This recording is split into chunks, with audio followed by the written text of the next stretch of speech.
Hey everybody, if you watch the replay, I've been asked to do a live demo in the event today with some of the products. So if you were one of those, here we go. If you have any questions at all, just put a comment on the feed, and if it's live, I'll answer it in person. If this is a replay that you're commenting on, then I'll go back, read through later, and comment the answers on those. So we're going to wait for a minute to see if anybody else will join. And then we'll give this a start. So I'm going to turn this around just a little bit.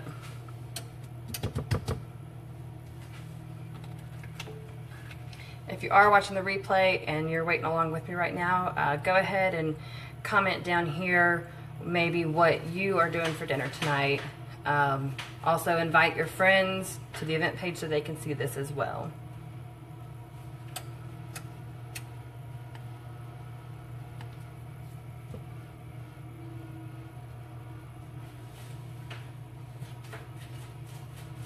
I'm going to wait just a couple more seconds and then we'll go ahead and start.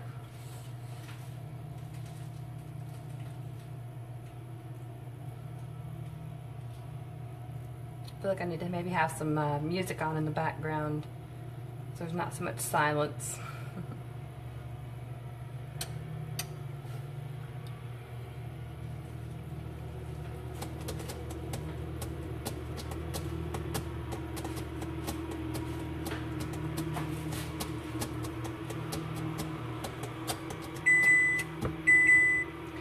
Well, the oven is preheated, so I guess that's going to be our little ding ready to go. So I've got here our large white pizza stone. It is made from clay in the United States. Each one is hand formed and baked at 2,000 degrees. Since it is hand formed, each one is slightly different than the rest. You'll never find one that is exactly the same. And since the clay is all natural, you can even find a little bit of variation in the color of the actual clay. But as you can see, this one is glazed with the white around the center with some nice handles on each end that make it really great for taking right out of the oven and putting right on the plate for presentation. It makes it look really great. And what I'm doing for this pizza, you can use your own homemade pizza dough if you would like. I just found a really neat, ready-made, and even better and already rolled out dough at Publix today. So I'm just going to try that, because since this is for me and my husband, it doesn't have to be this big pizza. It doesn't have to be absolutely homemade. I try and do things quick and easy at home. There will be times that I try and do homemade stuff. My husband makes some really good homemade pizza crust or pizza dough. But for the most part, especially whenever, like right now, my husband's out mowing the lawn, so I'm in charge of making dinner and watching the baby. So in this case, I'm trying to keep things as easy as possible. And I've even already gone ahead and done a little prep work ahead of time. So if your dough looks like this, not at all like a round pizza dough, you can definitely use our baker's roller. Use that to just roll it out even more to the edges of the pan. I'm not going to worry about getting this right to the edges. You just want to make sure that you have at least about 2/3 of your dough or whatever you're cooking covering the I'm sorry, I tend to talk fast sometimes, even though I'm Southern and talk slow most of the times. On all of your stoneware, you want to at least cover 2/3 of the stoneware anytime you cook. This will help keep it from, what is it called? Thermal shock, where your stoneware can crack or bust. So what I'm going to do, what I forgot to do in the first place, which I'm going to go back and do now, is since this is the first time that I have actually used this board, I'm going to go and I'm going to peel this back. I'll show you the easy way to do this if you've done what I did and already put your stuff out. The best thing to do the first couple times you use one is put a little bit of olive oil, brush it on there. So I'm going to use our handy dandy basting brush. Never realized I needed one until I started thinking about Pampered Chef, and then realized all the things that I've either based in oil or spread on top of something. Even whenever I was baking, I would do that, and I'd never have the brush, so I'd always have to, like when I'd brush egg whites on top of something, I would have to use a spoon or a fork, or if it was just for us, I'd have to use my hands. So now I'm going to fold this half back and continue to spread the oil on the rest of it. And that way I didn't have to actually remove the entire crust. Sorry for that noise. Apparently my husband has hit something. So, I'm just going to oil this up a little bit real quick. And spread this back.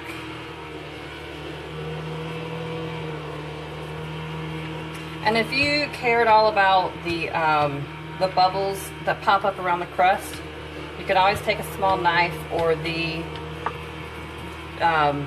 little pick that we have for testing cakes and pop those bubbles. But this is just for me and my husband, so I'm not really too worried about that. Goodness. I guess if he knew I was doing a show, he would probably not be quite that loud. So next what we're going to do, I'm getting ahead of myself, is we're going to go ahead and chop the chicken for this. And for this, I just went ahead, and I don't need a lot of chicken, I just went ahead and I boiled one whole breast, and I've been letting it cool off in here. So as we just saw release, these are our salad choppers. They have a nice little release and lock for safety on the back, this little red button, just pull it back and it springs open. You can see it has two blades, which help it to chop up or chunk or shred whatever you're using.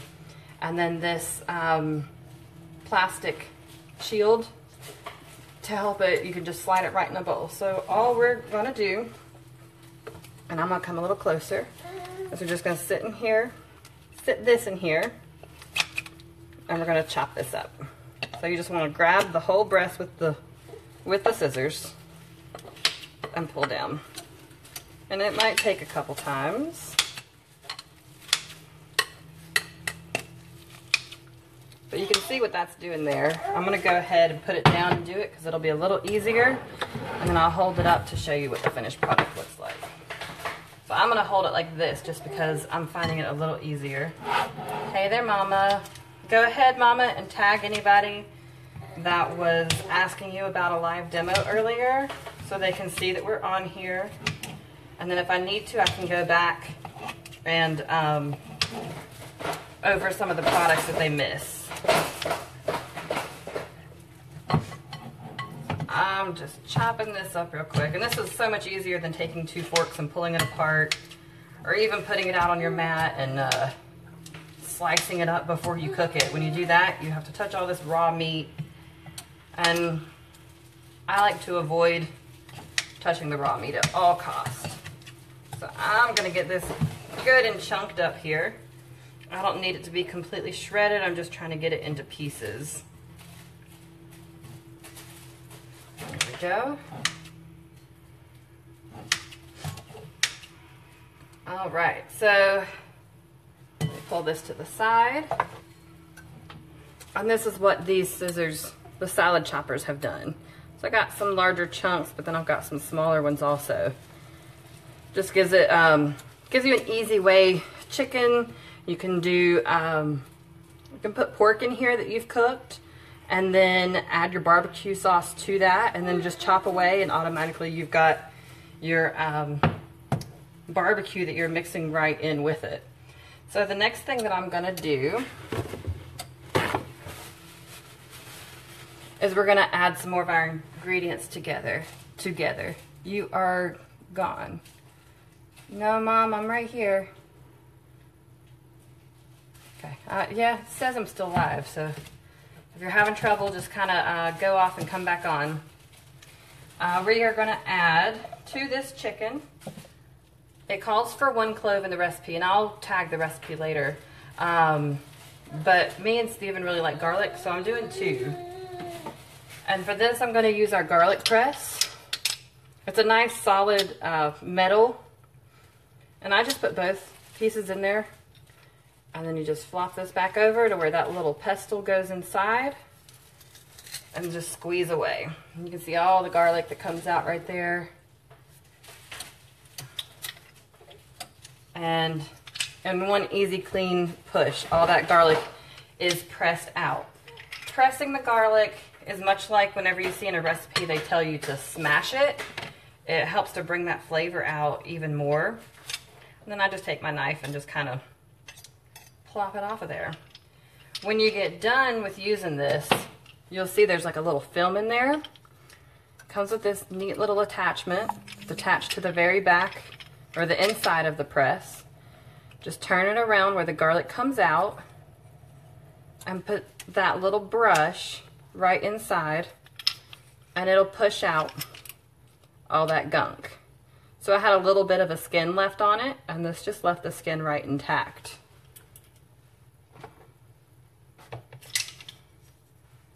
Okay, so I've got our chicken and I've got our garlic pressed. And then the next thing I'm gonna do is I'm gonna add I've got 5 slices of bacon, and I've just got it already cooked. I did that earlier. And I'm just gonna go ahead and just coarsely chop that up. If you can see, you might have to swipe the comments to the right side so you can see the mat down here.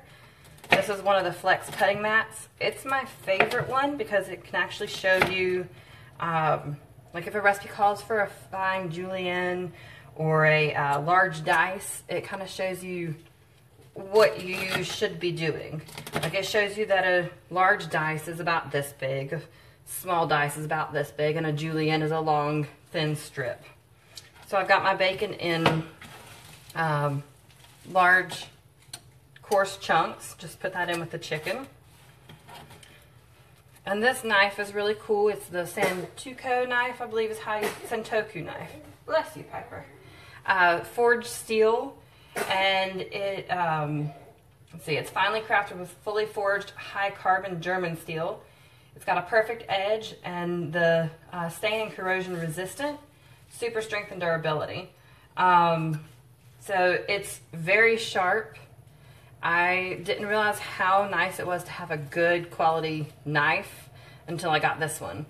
And I almost don't want to use it just to keep it in perfect condition, but of course I'm going to use it. So I've got all that in there, and earlier the recipe called for a green onion on top. I didn't want to buy a whole thing of green onions, but I did want that kind of onion taste to it. My mom was probably shocked. So I went ahead and I caramelized just one small onion ahead of time. And had it sitting in one of our Flex silicone bowls. Let's see. And those bowls come as a set. There's 3 in that set. They're really neat. I'll show you those whenever I do the cheese. And actually, let me grab my spatula real quick.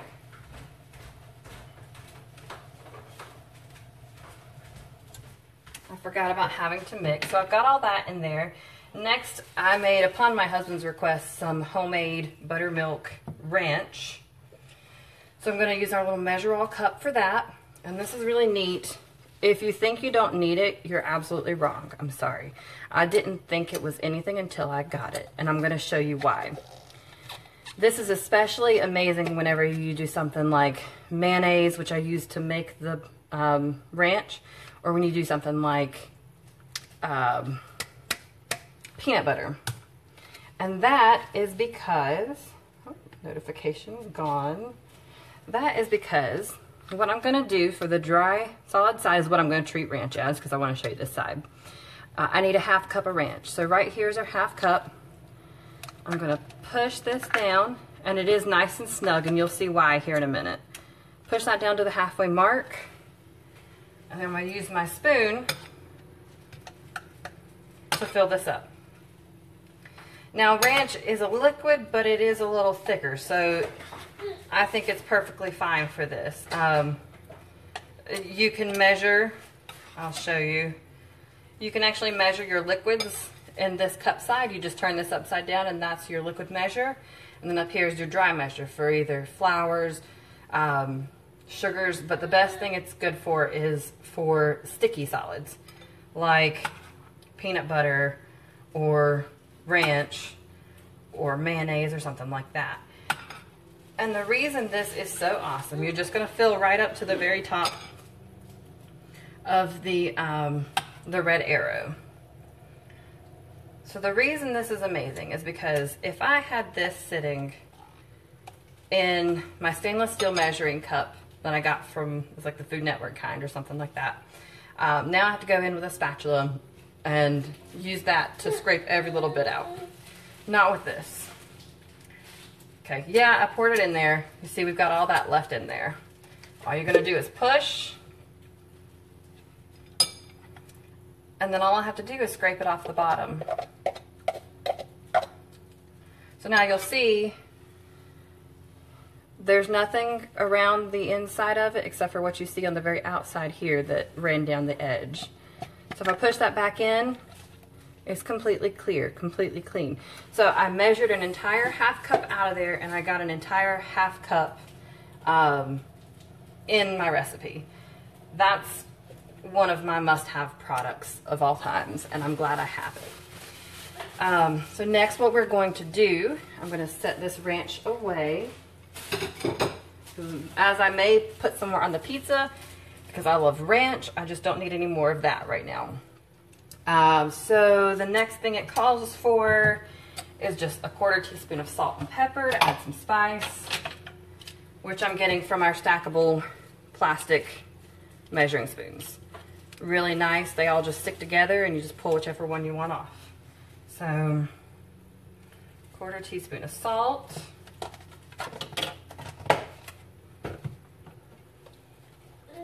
And then a 1/4 teaspoon of pepper. Okay. Next, what we are going to do, I'm just making sure I follow the recipe correctly because, of course, I just found this recipe today.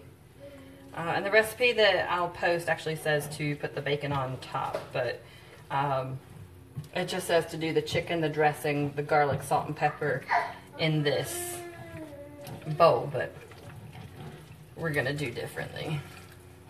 It's all going to end up about the same. Okay, so now we're just stirring with our mix and scrape. The mix and scrape, as you can see, has a little bit of a concave inside to it. Makes it really good to, like it says, scoop. Or it says scrape, so I'm making that up. It's really good for scooping. And it's very good for scraping, like it says, and mixing. So that is our chicken mixture. And we are going to go ahead, and just top this all right on top of the pizza.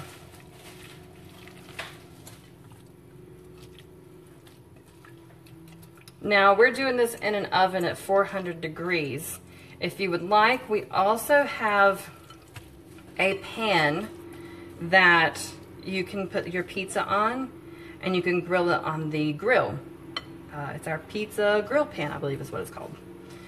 So that makes a really cool outcome, and that's actually what this recipe is based on. I just kind of adapted it. So we're going to spread this out, and I'm going to move this back so you can see this pan a little bit more.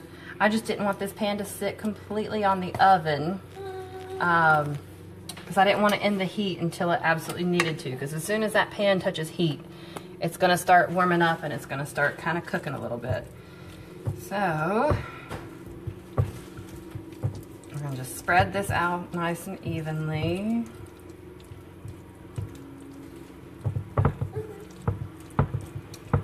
Alrighty. And you know what? I think this looks amazing, but you don't always have to follow every exact recipe to the T. So, like I said, I like ranch. So I'm just going to drizzle a little bit more ranch over top of it.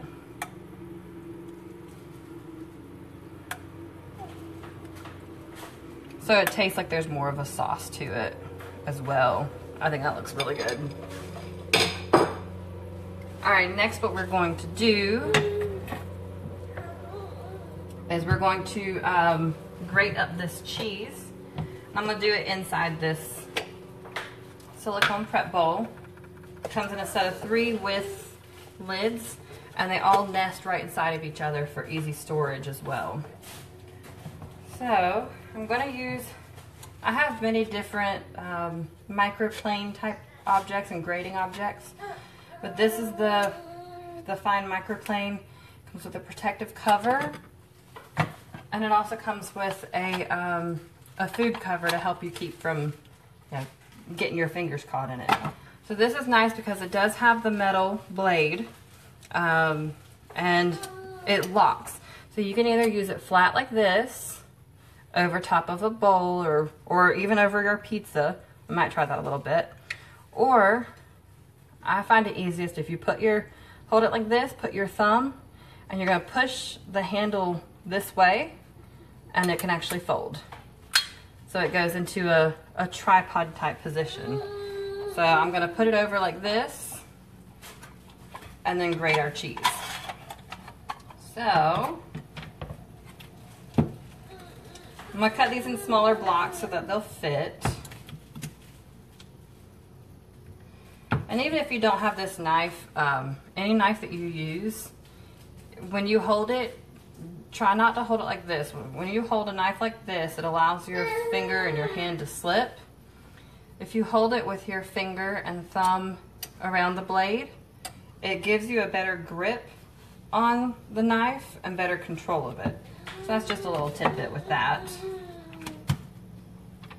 I'm going to put our block in here, and I think I can fit 2 blocks. Woohoo! I'm going to put the lid right over top of it. And then I'll do it on the mat, and then I'll put it in the bowl. We may not even need the bowl, actually. And see how easily this grates? Let me see if I can do it with my other hand. You can see this part actually pushed out. And what that's for is it's actually on top of the cheese. So if you push in on that, I kind of hold it like this. As you push down on that top piece, the cheese is going to push down into it further. So that every time you go through, you're getting cheese in that grater. Your cheese doesn't stick up here and miss it. It's pushing it straight down. So you get a good grate every single time. We also have our veggie strip maker that works really well with cheeses. It's plastic, so it's difficult to cut your fingers on, and it easily slices and grates cheeses, as well as you can do like zucchini strips if you want to make pasta out of zucchini.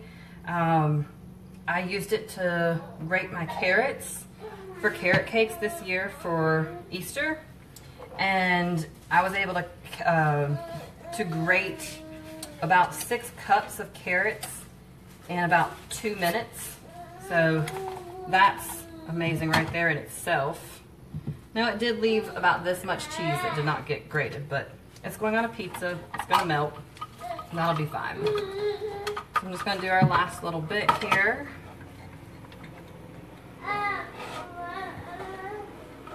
You can probably hear Piper back there.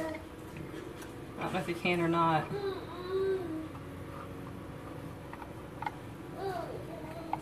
Okay.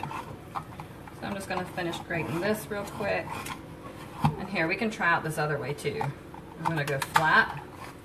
If we want to go straight over the pizza, we could just do that. So you see how well that works.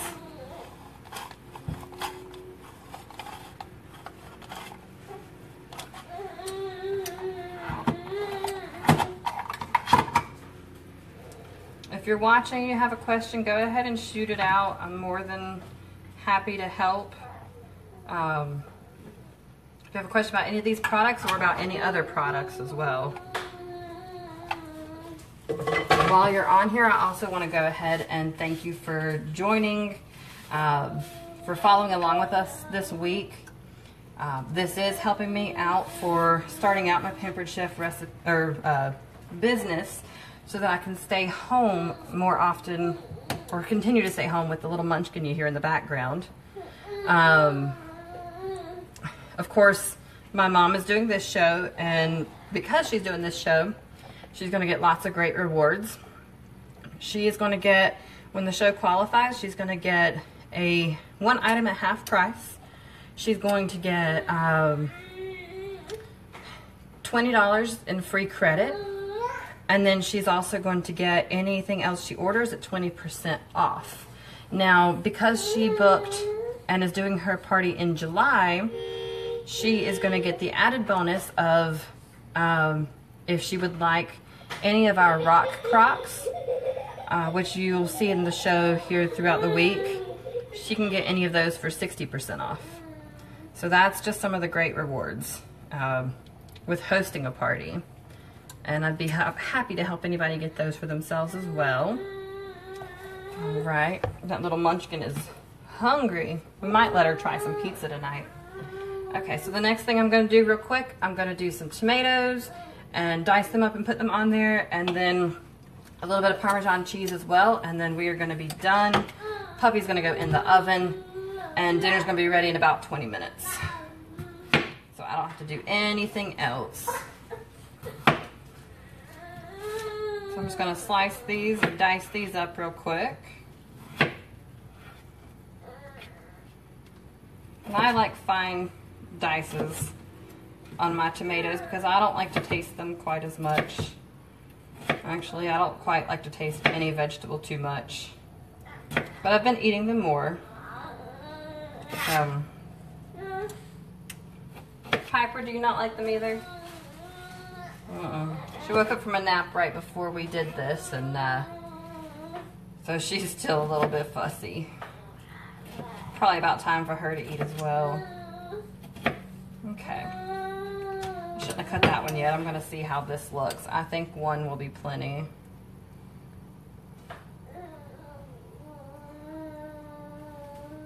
Chop that one up more.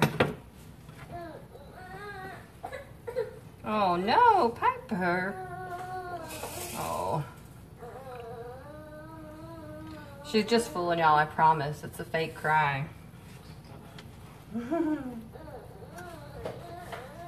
I think she's tired of the toys that she has. She's in her little bouncer, and so she only has a few toys with her right now. Yeah?